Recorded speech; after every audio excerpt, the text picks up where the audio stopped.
നമ്മുടെ റവന്യൂ മന്ത്രി കെ രാജൻ ചേരുന്നുണ്ട്. ഇത് എപ്പോഴേക്ക് തുടങ്ങാൻ കഴിയും മിനിസ്റ്റർ? ഇനിയിപ്പം തീരുമാനം എടുത്തു കഴിഞ്ഞല്ലോ. ആദ്യഘട്ടത്തിൽ നമുക്ക് 2 ഫേസുകളിലായിട്ടുള്ള ദുരന്തബാധിതരുടെ ലിസ്റ്റ് പൂർണ്ണമായിട്ടും തീരുമാനിക്കേണ്ടതുണ്ട്. രണ്ടാമത്തെ ലിസ്റ്റുമായി ബന്ധപ്പെട്ട ഗവൺമെൻറ് ഉത്തരവ് ഇപ്പോൾ പുറത്തിറക്കും. ഈ ദിവസങ്ങളിൽ തന്നെ പുറത്തിറങ്ങും. അതിൽ ഔപചാരികമായി സർക്കാർ തീരുമാനമെടുത്തിട്ടുണ്ട്. അത് ആദ്യ ലിസ്റ്റ് പൂർണ്ണമായും ഈ മേഖലകളിൽ വീട് തകർന്നവരാണെങ്കിൽ, രണ്ടാമത്തെ ലിസ്റ്റ് വീട് തകർന്നിട്ടില്ല, പക്ഷേ ജോൺ മത്തായിയുടെ നേതൃത്വത്തിലുള്ള കമ്മിറ്റി പറയും പ്രകാരം ഇനി അങ്ങോട്ട് പോകാനാകില്ല, തകരാത്ത വീട്ടിലേക്കും കയറാൻ പറ്റില്ല, നോ ഗോ സോൺ എന്നടയാളപ്പെടുത്തിയതാണ്. അതുമായി ബന്ധപ്പെട്ട് ഉത്തരവ് സർക്കാർ പുറത്തിറക്കിയിട്ടുണ്ട്.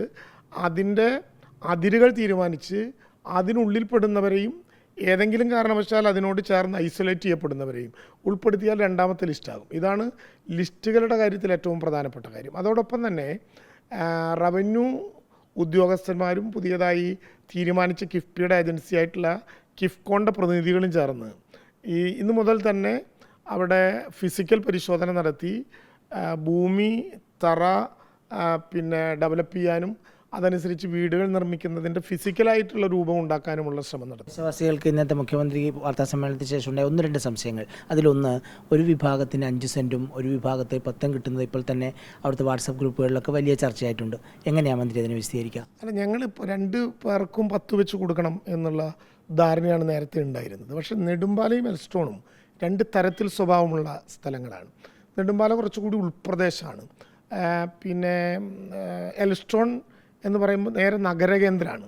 അപ്പോൾ 2 സ്ഥലത്തെയും ഭൂമി തമ്മിൽ തന്നെ വലിയ വ്യത്യാസമാണ്. നമുക്ക് ഇപ്പോൾ പശു വളർത്തലൊക്കെ പോലെയുള്ള കൃഷികൾ, മൃഗസംരക്ഷണ സംവിധാനങ്ങളൊക്കെ നിലനിൽക്കുന്ന ആളുകൾക്ക് കുറച്ചുകൂടി സൗകര്യം കിട്ടാവുന്ന വിധത്തിൽ 10 സെൻറ്റ് സ്ഥലം ലഭ്യമാവുകയും, എന്നാൽ അതേസമയം തന്നെ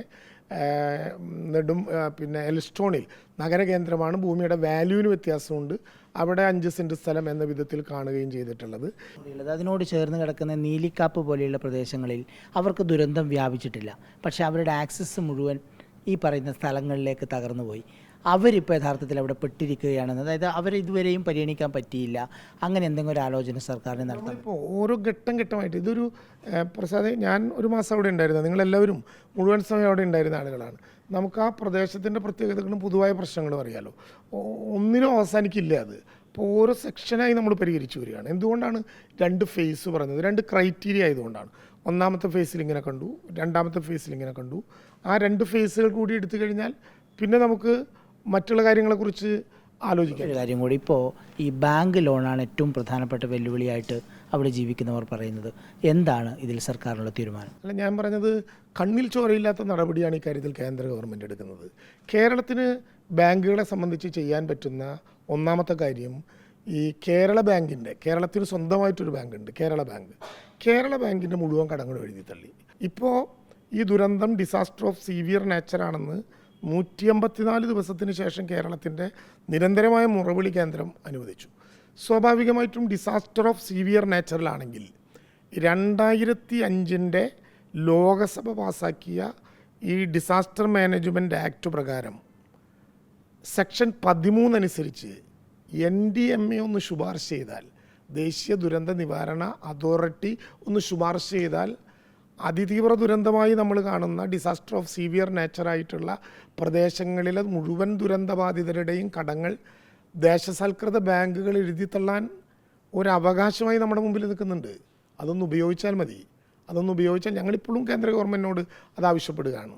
കേന്ദ്ര ഗവൺമെൻറ്റിൻ്റെ ഭാഗമായിട്ടുള്ള ദേശീയ ദുരന്ത നിവാരണ അതോറിറ്റി പാർലമെൻറ്റ് പാസ്സാക്കിയൊരു നിയമത്തിൽ ഈ വകുപ്പുണ്ട് എന്നിരിക്കെ 1 രൂപ പോലും ചിലവില്ലാത്ത ആ വകുപ്പ് പ്രസാദ് മനസ്സിലാക്കേണ്ടത് കടമെഴുതി തള്ളാൻ മാത്രമല്ല, കടമെഴുതി തള്ളാനും പുതിയ ഏതെങ്കിലും വിധത്തിലുള്ള ഉപജീവന മാർഗങ്ങൾ ആരംഭിക്കാൻ ആഗ്രഹിക്കുന്നവർക്ക് പുതിയ കടമെടുക്കാനും സെക്ഷൻ 13 അവകാശം തരികയാണ്. പാർലമെൻറ്റ് പാസ്സാക്കിയൊരു നിയമമാണ്. അതുകൊണ്ട് വീണ്ടും കേന്ദ്ര ഗവൺമെൻറ്റിൽ സമ്മർദ്ദം ചെലുത്തും. അങ്ങനെ ഉണ്ടായില്ലെങ്കിൽ ഒരു ബി പ്ലാൻ എന്ന നിലയിൽ ചെയ്യാവുന്നതെല്ലാം സർക്കാർ ചെയ്യും.